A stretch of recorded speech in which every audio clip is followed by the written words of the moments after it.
মাননীয় মুখ্যমন্ত্ৰী হিমন্ত বিশ্ব শৰ্মাৰ প্ৰতি আমাৰো আহ্বান সেইটো পৰ্যায়লৈ অন্তত আপুনি নানামিব। আপুনি অসমৰ মুখ্যমন্ত্ৰী, আপুনি ৰাজ্যখনৰ মুৰব্বী, অন্তত মুখ্যমন্ত্ৰীৰ চকীখনৰ মৰ্যাদা আপুনি অটুট ৰাখক। এই ২৭ বছৰীয়া এগৰাকী উচ্চ শিক্ষিত এইবাৰৰ বিধানসভাত নমা আটাইতকৈ কম বয়সীয়া যুৱতীগৰাকীক আপুনি সহায় কৰিব নোৱাৰে, ৰাজনৈতিক বাধ্যবাধকতা আছে, সেয়া আমি সকলোৱে জানো। কিন্তু সেই বুলি এনেধৰণৰ জঘন্য নিকৃষ্ট বৰ্বৰ ৰাজনীতিৰ আশ্ৰয় লৈ নতুন প্ৰজন্মৰ এগৰাকীৰ প্ৰতিনিধিক আপুনি আচলতে নিৰাশ আৰু হতাশাৰ ডাৱৰৰ মাজত সোমোৱাই দিব নালাগে। মনত ৰখা উচিত সকলোৱে, কুংকি চৌধুৰীয়ে মধ্য গুৱাহাটীত নিৰ্বাচন খেলিছে, কুংকি চৌধুৰীৰ মাকে খেলা নাই। মাকক ইয়াত বিষয় আনিব নালাগিছিল। ৰকিবুল হুছেইনে সংবাদমেল পাতি আপোনাৰ সোঁৱে বাৱে থকা দুগৰাকী নন্দী ভিংগীয়ে গো মাংস ৰকিবুল হুছেইনৰ ডাইনিং টেবুলত খোৱা বুলি গুৰুতৰ অভিযোগ আনিছিল। তেওঁলোকে ফটো দিয়া নাছিল। ৰকিবুল হুছেইনৰ পত্নীয়ে ৰন্ধাতকৈ আপোনাৰ সোঁৱে বাৱে থকা দুজন নন্দী ভিংগীৰ এজনে বোলে ৰকিবুল হুছেইনৰ কিটচেনত নিজেই গো মাংস ৰান্ধি তৃপ্তিৰে খাইছিল। তাৰপিছত প্ৰতিক্ৰিয়াটো নিদিলে, তেওঁলোকেতো অস্বীকাৰ নকৰিলে। ৰকিবুল হুছেইনেতো ইছলাম ধৰ্মী হৈ দেখোন প্ৰত্যাহ্বান জনাইছিল কামাখ্যা মন্দিৰৰ শপত খোৱাৰ। অৰ্থাৎ ওপৰলৈ থোৱালে নিজৰ গাতেই পৰে। মাননীয় মুখ্যমন্ত্ৰীয়ে সেই কথা মনত ৰখা উচিত। আমি নাজানো কুংকি চৌধুৰীৰ মাকে গাহৰি মাংস খাইছেনে, ছাগলী মাংস খাইছেনে, গো মাংস খাইছে, সেয়া তেওঁলোকৰ কথা। খাদ্যভাস নিজৰ, মানুহে যিকোনো খাদ্য খাব পাৰে। ধৰ্ম কি গ্ৰহণ কৰিব সেয়া মানুহৰ নিজৰ, এখন ভাৰতবৰ্ষ, গণতান্ত্ৰিক অধিকাৰ আছে। গতিকে আপুনি এই ছোৱালীজনীৰ প্ৰসংগত গৈ অন্তত মাতৃক এনেকৈ টানি অনাটো জঘন্য নিকৃষ্ট এক মানসিকতাৰ পৰিচয় দিছে। এয়া নকৰিব মাননীয় মুখ্যমন্ত্ৰী মহোদয়, আপোনাৰ প্ৰতি আমাৰ বিনম্ৰ অনুৰোধ। তেওঁ হৈছে ছিকিমৰ মহিলা আৰু কুংকি চৌধুৰী তেওঁৰ মা, ইমানলৈকে মোৰ আপত্তি নাই। কিন্তু এই যে সুজাতা গুৰুং চৌধুৰী, তেওঁ ইনষ্টাগ্ৰামত কেইবাখনো ফটো দিছে গৰুৰ মাংস খাই। মই এখন ফটো আপোনালোকক দেখুৱাব খুজিছোঁ। এইটো হৈছে কুংকি চৌধুৰীৰ মা সুজাতা গুৰুং চৌধুৰী। এই গৰুৰ মাংসৰ পিচটো লৈ তেওঁ গৰুৰ মাংস খাই তেওঁ আমাৰ সনাতনী লোকক প্ৰত্যাহ্বান জনাইছে। মধ্য গুৱাহাটী সমষ্টিত বিজেপিৰ অন্তৰপৰা ধন্যবাদ মুখ্যমন্ত্ৰী ডাঙৰীয়া। অলপ আগতে মই গম পালোঁ মুখ্যমন্ত্ৰী ডাঙৰীয়াই মিডিয়া ইণ্টাৰেকশ্যনত মোৰ আৰু মোৰ মাৰ এগেইনষ্টত কিছুমান এলিগেশ্যনছ আনিছে, যিবোৰ সম্পূৰ্ণ ভুল। ইয়াৰ পৰাই গম পায় যে তেওঁলোকে মধ্য গুৱাহাটী সমষ্টিত নিজৰ পৰাজয় স্বীকাৰ কৰিছে। মই ৰাজনীতিত অহা মাত্ৰ 15 দিন হৈছে আৰু ইমান কম সময়ত মোক মধ্য গুৱাহাটীবাসী ৰাইজ আৰু অসমবাসীয়ে যি মৰম দিছে সেয়াই দেখিয়ে তেওঁলোকে ভয় খাইছে। কিন্তু তেওঁ নিজৰ মুখত মোৰ নামটো লোৱাৰ পাছত গোটেই ভাৰতবাসীয়ে গম পাব যে কুংকি চৌধুৰী কোন। পুনৰ এবাৰ আপোনাক ধন্যবাদ। শক্তিশালী প্ৰাৰ্থী বিজয় গুপ্তাৰ টোপনি সৰিছে এগৰাকী জেনজি প্ৰাৰ্থীয়ে, নাম কুংকি চৌধুৰী। কুংকিয়ে ইতিমধ্যে দেখা গৈছে যে মধ্য গুৱাহাটীৰ সমষ্টিৰ ভোটাৰৰ ঘৰে ঘৰে গৈছে, ঘৰে ঘৰে গৈ তেওঁৰ যি বক্তব্য সেই বক্তব্যখিনি ৰাখিবলৈ যত্ন কৰিছে। কিন্তু এইখিনি সময়তে মুখ্যমন্ত্ৰী ডক্টৰ হিমন্ত বিশ্ব শৰ্মাই কুংকি চৌধুৰীৰ বিৰুদ্ধে যথেষ্টখিনি আক্ৰমণাত্মক ৰূপত আৱিৰ্ভাৱ হোৱা দেখা গৈছে। তেওঁ কুংকি চৌধুৰীক নহয়, কুংকি চৌধুৰীৰ পৰিয়ালৰ সদস্যক লৈ, তেওঁৰ মাতৃক লৈ এক প্ৰকাৰ আক্ৰমণ কৰিছে। কুংকি চৌধুৰীৰ মাতৃ সুজাতা গুৰুং চৌধুৰী সনাতন বিৰোধী। কুংকি চৌধুৰীৰ মাতৃ সুজাতা গুৰুং চৌধুৰী তেওঁ গো মাংস গ্ৰহণ কৰে। সুজাতা গুৰুং চৌধুৰী যি কুংকি চৌধুৰীৰ মাতৃ, তেওঁ ভাৰত বিৰোধী শক্তিৰ সৈতে আছে বা ভাৰত বিৰোধী শক্তিক তেওঁ সমৰ্থন কৰিছে, চাৰ্জিল ইমামৰ দৰে ছয়তানক সমৰ্থন কৰিছে। এয়া হৈছে মুখ্যমন্ত্ৰীৰ ডক্টৰ হিমন্ত বিশ্ব শৰ্মাৰ অভিযোগ। এই অভিযোগৰ পিছত আমি কুংকি চৌধুৰীৰ মাতৃ সুজাতা গুৰুং চৌধুৰীৰ কাষত উপস্থিত হৈছোঁ। তেওঁ কি বক্তব্য ৰাখে? মুখ্যমন্ত্ৰীগৰাকীৰ যি বক্তব্য, যি ধৰণৰ অভিযোগ ইতিমধ্যে শুনিছে, গুৰুতৰ অভিযোগ আনিছে। আপুনি সনাতন বিৰোধী, আপুনি অসমীয়া সংস্কৃতি বিৰোধী, আপুনি গো মাংস গ্ৰহণ কৰে, যিটো অসমীয়া সমাজত নাই, তেনেধৰণৰ কথা মুখ্যমন্ত্ৰীগৰাকীয়ে কৈছে। আপোনাৰ বক্তব্য? মইতো মানে কি ক'ম আৰু, মই পলিটিক্স একো নাজানো, কেতিয়াও কৰাও নাই আৰু মানে এনেকুৱা বস্তু মই কি ক'ব লাগে মই নাজানো। কিন্তু যিহেতু মানে যদি কোনোবা বেলেগে ক'লে হয়, মই চাগে মানে প্ৰেছত নাহিলেও হয়, আপোনালোকক নক'লেও হয়। কিন্তু এটা মানে আমাৰ অসমৰ মুখ্যমন্ত্ৰী অনাৰেবল আপোনাৰ হেমন্ত বিশ্ব শৰ্মাজী, আমাৰ কি কয় এতিয়া ইলেকশ্যন চলিলেও তেখেতো আমাৰ মুখ্যমন্ত্ৰী, আমাৰ মানে ষ্টেটৰ হেড অফ দ্য ষ্টেট। তেখেতে যেতিয়া কৈছে তেতিয়া মানে মই ভাবিছোঁ আপোনালোকে যেতিয়া সুধিছে মই কিবা এটা ক'ব লাগিব। তো এই যোনটো মানে পলিটিক্সৰ যোনটো মোৰ ছোৱালী পলিটিক্সত নামিছে, সেইটো কাৰণেই চাগে তেখেতে কৈছে, বিকজ কুংকিৰ মাক বুলি মোক কৰিছে। সেইটো কাৰণে মানে মই ভাবোঁ যে এইটো যুঁজটোতো কুংকিৰ হয়, মোৰতো নহয়। চ' মইতো আচলতে তেখেতৰ যি তেখেতে কৈছে সেইটোৰ এগেইনষ্টত মই একো ক'বই খোজা নাই, ফাৰ্ষ্ট অফ অল। চ' সেইকাৰণে এতিয়া মানে কি ক'ম আৰু আপোনাক, মইতো আপুনি সনাতন বিৰোধী, যিটো ভাৰতীয় সভ্যতা, ভাৰতীয় সংস্কৃতি, সনাতন সংস্কৃতি, সেই সনাতন সংস্কৃতি আপুনি বিৰোধী। সেইটো কৈছে এতিয়া মোৰ তেতিয়া তেখেতে যিটো এইটো সনাতন বিৰোধী বুলি কৈছে তেতিয়া মোৰ পৰিচয়টো দিব লাগিব চাগে হয় তো মই হয় Sujata Gurung Chowdhury first of all তেখেতে কৈছে যে মই ছিকিমত বিলং কৰোঁ তো মই ছিকিমৰ নহয় মই এটা ভাৰতীয় গোৰ্খা আৰু মোৰ ঘৰ হৈছে ৱেষ্ট বেংগলত কালিম্পঙত আৰু তাতে জন্ম হোৱা তাতে ডাঙৰ দীঘল হোৱা আৰু মই মানে কুংকিৰ লগত কাষতে থিয় হোৱা নাছিলোঁ বিকজ এইটো মানে মই ভাবিছিলোঁ এইটো তাই পলিটিক্স কৰাটো তাই নিজৰ ইচ্ছা মোৰ ছোৱালীৰ ইচ্ছা এটা ভাল পলিটিক্স কৰিব এটা কিবা কৰিব অসমত আহি সেইকাৰণে মই তাইৰ লগত একো থিয় হোৱা নাই মোৰ নিজৰ পৰিচয় বেলেগ আছে মই নিজে একাডেমিক্সত থাকোঁ কি কৰোঁ সেইটো বেলেগ কথা তো সেইকাৰণে হোৱা নাছিলোঁ সেইকাৰণে মোৰ পৰিচয়টো দিয়া নাছিলোঁ কিন্তু এতিয়া যিহেতু ইমান ডাঙৰ এটা আমাৰ মাননীয় মুখ্যমন্ত্ৰী ডাঙৰীয়াই কথাটো কৈছে তেতিয়া মোৰ পৰিচয়টো দিম মই মানে ভাৰতীয় গোৰ্খা বুলি নহয় মোৰ ককা দেউতাই আমাৰ ভাৰতৰ সংবিধানত সাইন কৰিছে হস্তাক্ষৰ কৰিছে তো তেখেতে যেতিয়া নেপালী ফ্ৰম ছিকিম বুলি কৈছে সেইটো মানে অকণমান ফেক্টটো মানে ভুল হৈছে নেকি তেখেতৰ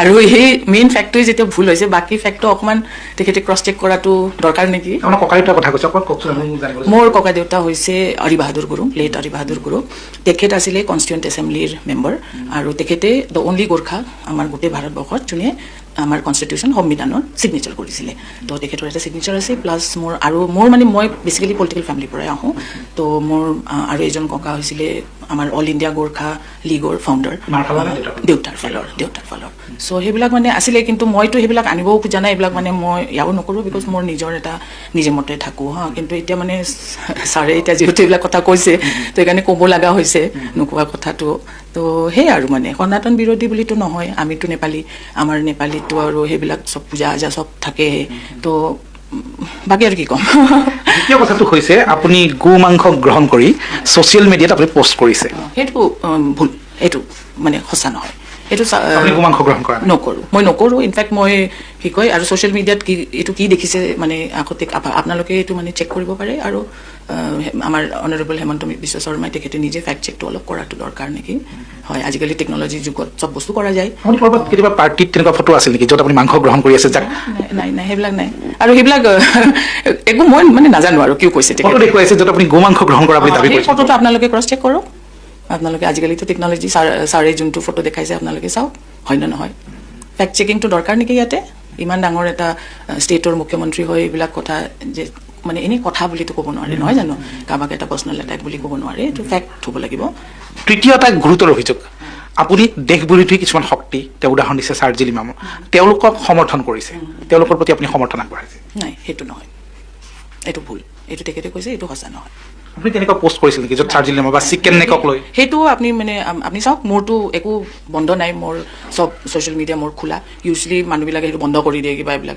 মোৰ নাই চব খোলা আছে এইকাৰণে তেখেতে দেখা পাইছে এইটো ফেক্ট চেক কৰক ফেক্ট চেক কৰিলে আহি যাব ছ'চিয়েল মিডিয়াত আপোনাৰ স্বামীৰ ফটো ক'ৰবাত ভাইৰেল কৰিছে একাংশ লোকে তেওঁলোকে দাবী কৰিছে যে আপোনাৰ স্বামী কুন্কি চৌধুৰীৰ পিতৃ তেওঁ গো মাংস গ্ৰহণ কৰিছে সেইটো নাজানো মই দেই সেইটো তেখেতক সুধিব লাগিব আৰু কিন্তু এইটো মানে ছ'চিয়েল মিডিয়াৰ কথাটো মানে নাজানো আৰু মানে আমাৰ ইমান ডাঙৰ মুখ্যমন্ত্ৰীয়ে যে এই লেভেলত ছ'চিয়েল মিডিয়াৰ কথা লৈ পেলাই যে ইমান চৰ্চা কৰিছে কিয় বা কৰিছে মানে কি কুংকিক লৈ কিবা হৈছে নেকি মইতো নাজানো আৰু সেইটো যুদ্ধটো কুংকিৰ যুদ্ধ সেইকাৰণে আমাক মাক দেউতাকক সেইবিলাক আনি মেলি সেইবিলাক কৰাটো মানে কিয় কৰিছে মই বুজি পোৱা নাই আপুনি বাৰে বাৰে কৈছে যে এই যুদ্ধখন কুংকিৰ যুদ্ধ আৰু কুংকি নিজৰ ইচ্ছাতে ৰাজনীতি দিছে আপুনি মাতৃ হিচাপে কুংকিক সমৰ্থন আগবঢ়াইছে নে বা সহযোগ কৰিছে হয় ডেফিনেটলি আমি সদায় মোৰ ল'ৰা ছোৱালীৰ মই যি তাহাঁতে ইচ্ছা কৰে সেইটো মানে আমি ফ্ৰী আমি একো সেইবিলাক নকৰোঁ তাই এটা কাম কৰিব খুজিছে আমি সমৰ্থন দিছোঁ তাই কৰি আছে হয় মুখ্যমন্ত্ৰী ডক্টৰ হিমন্ত বিশ্ব শৰ্মাক আপুনি তেওঁৰ কিবা ক'ব বিচাৰিব নেকি আপুনি কিবা প্ৰত্যুত্তৰ দিব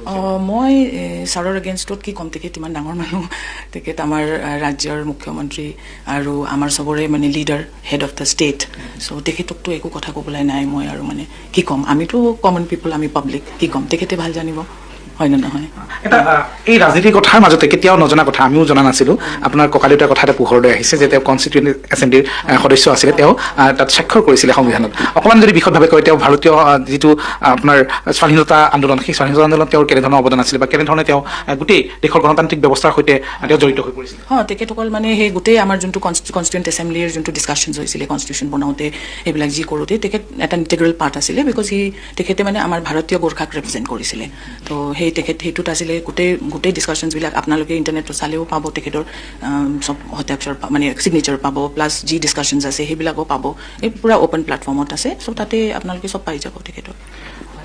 তো সেইগৰাকী ককাৰ নাতিনী আপুনি আৰু আপোনাৰ কন্যা কুনকি, গতিকে আপুনি বা কুনকি চৌধুৰীয়ে দেশপ্ৰেমৰ বা আপোনাৰ দেশৰ প্ৰতি থকা আনুগত্যৰ কিবা প্ৰমাণ পত্ৰ কাৰোবাৰ পৰা ল'ব লাগিব, এনে কথা আপুনি ভাবেনে? মই নাভাবোঁ। মইতো ইনফেক্ট মানে আপোনাক কৈছোঁৱে, মইতো ক'বও খোজা নাছিলোঁ মোৰ যি লেগেচি আছিলে এটা মানে সেই কনষ্টিটিউশ্যনত চাইন কৰা আছে। মই ইমান দিন আজিতো কুংকি নামা কেইদিন মানে হ'ল তাইতো কৰি আছে, এইটো তাই নিজৰ যুঁজ। তাই এটা ইচ্ছা কৰি পলিটিক্সত নামিছে, পলিটিক্সত নতুন দিশত লৈ যাব খুজিছে, এটা new politics for new Assam, মানে এছপিৰেশ্যনেল পলিটিক্স যদি কয়, সেইটো ভাবি পেলাই তাই ওলাই আহিছে। চ' তাতে আমাৰ কি কাম আৰু তো সেইটো কাৰণে মই এইটো কোৱাও নাছিলোঁ, ক'ব খোজা নাই। আজি আৰু সেইবিলাক কোৱাৰ কাৰণে আপোনালোকে সুধিলে, মই সেইকাৰণে কৈছোঁ। আৰু এই যে ৰাজনীতিত নামিলে বোকা চতিয়া হয়, এই ৰাজনীতিত নামিলে ক'ৰবাত সঁচাই মিছাই অভিযোগ জাপি দিয়া হয়, শাসকেই হওক বা বিৰোধীয়ে হওক, অভিযোগটো বিভিন্ন চলি থাকে। এই সম্পৰ্কে এই যিটো ৰাজনৈতিক কলুষতা, সেই ৰাজনৈতিক কলুষতাৰ সম্পৰ্কে আপোনাৰ কি ধাৰণা, কি ক'ব খোজে আপুনি? সেইটোতো মই মানে ধৰক আপোনাৰ ককা দেউতাহঁতৰ টাইমত যোনটো ৰাজনীতি আছিলে তেতিয়া অলপ বেলেগ আছিলে, আমি সেইটোও দেখি আহিছোঁ। আৰু এতিয়া যোনটো চলি আছে ৰাজনীতি সেইটোও দেখি আহিছোঁ। তো বহুত মানে ইভলভ হৈ আহিছে, কিন্তু ইভলভটো মানে ভাল দিশে নহয়, মানে অকণমান বস্তুটো মানে বিশৃংখল হৈ আহিছে, যি আপোনালোকে কয় অসমীয়াত। চ' সেই বস্তুটো মানে কি কয় ভাল দিশ যোৱা নাই। তো এতিয়া নতুন প্ৰজন্মই যেতিয়া ভাবিছে যে পলিটিক্সটো আমি আকৌ মানে ঠিক কৰিম, বা এটা এছপিৰেশ্যনেল পলিটিক্সটো লৈ আনিম, বাকী চব বস্তু যোনটো আপোনালোকে কৈ আছে যে পলিটিক্সটো সেই মানে কাৰোবাক কিবা ক'লে, কাৰোবাক কিবা বেয়াকৈ ক'লে, কাৰোবাৰ কিবা বস্তু ওলালে, পাৰ্চনেল এটেক কৰিলে, চ' সেইবিলাক বস্তু মানে আমি চব দেখি আছোঁ। তো চাগে আমাৰ কুংকিৰ নিচিনা ছোৱালীও দেখি আছে, তো তাহাঁতে বিচৰা নাই সেইটো বস্তু। মইতো নিবিচাৰোৱেই, সেইটো বেলেগ কথা, কিন্তু মানে তাই বিচৰা নাই, সেইকাৰণে তাই নামি আহিছে। চ' মই ভাবোঁ সেইটো এটা ভাল আৰু মানে কি ক'ম, চব ভাৰতবৰ্ষৰ কাৰণে সেনেকুৱা ল'ৰা ছোৱালী ওলাই আহিলে ভাল কথা। পলিটিক্সটো মানে তেতিয়া অলপ মানে ভাল দিশ। সেই ৰাজনীতিলৈ যেতিয়া নতুন ওলাই আহিছে, যেতিয়া য়াং জেনেৰেশ্যন জেন ওলাই আহিছে, সেইখিনি সময়ত এনেধৰণৰ আক্ৰমণ অভিজ্ঞ ৰাজনীতিবিদৰ দ্বাৰা, সেই কথাখিনি কি কয়? সেইটো কি ক'ম আৰু মানে এইটোতো মই যদি এটা কমন মেন হিচাপত কওঁ, মইতো কমন মেনে ধৰক, কমন মেন হিচাপত ক'লে এইটো গ্ৰহণযোগ্য নহয়। কিন্তু এতিয়া তেখেতসকলে কৰিছে, তেখেতসকলে পলিটিচিয়ান বেছি ভালকৈ জানিব আমাতকৈ। শেষ প্ৰশ্নটো, এতিয়া মধ্য গুৱাহাটীত আপোনাৰ কন্যা আজি নিৰ্বাচনী প্ৰাৰ্থী চলি আছে, ক'ৰবাত তাত অসমীয়া অনা অসমীয়াৰ মাজত এটা চেণ্টিমেণ্ট চলি আছে, ক'ৰবাত কুনকি চৌধুৰী অসমীয়া, তেওঁৰ প্ৰতিদ্বন্দ্বী যিগৰাকী বিজেপি প্ৰাৰ্থী বিজয় গুপ্তা বাহিৰাগত, এই অনা অসমীয়া এই যিটো ৰাজনীতি চলি আছে, সেই সম্পৰ্কে আপুনি কি ক'ব খোজে? চাওক, মই তাতে ক'বলৈ একো নাই, সেইটো মানে পলিটিক্সৰ কথা, মই ক'বলৈ একো নাই। মই খালি এটা ক'ম যে মই হৈছোঁ এতিয়া ভাৰতীয় গোৰ্খা, আৰু মানে মই বিয়া হৈ আহিছোঁ অসমত, এতিয়া মই এটা অসমীয়া বোৱাৰী, সেইটোৱে কথা। ৰাজনীতি কেনেকৈ চলি থাকিব লাগে সেইটো ৰাজনীতিটো আৰু মই নাজানো, মইতো ৰাজনীতি নাজানো। চ' সেইটো ধন্যবাদ জনাইছোঁ। সেয়া আছিলে কুনকি চৌধুৰীৰ মাতৃ সুজাতা গুৰুং চৌধুৰী, তেওঁ ইতিমধ্যে তেওঁৰ বিৰুদ্ধে আপোনাক এইমাত্ৰ ধন্যবাদ জ্ঞাপন কৰিছোঁ।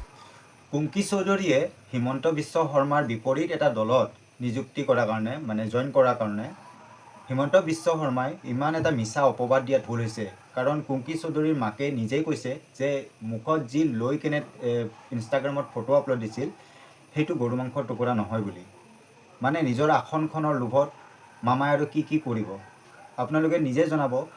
এজনী ছোৱালীৰ কেৰিয়াৰ এটা বৰবাদ কৰাটো জানো এনেকৈ মিছা অপবাদ দি মামাৰ এইটো ভাল কাম হৈছেনে ভুল কাম হৈছে, কমেণ্ট কৰি জনাব।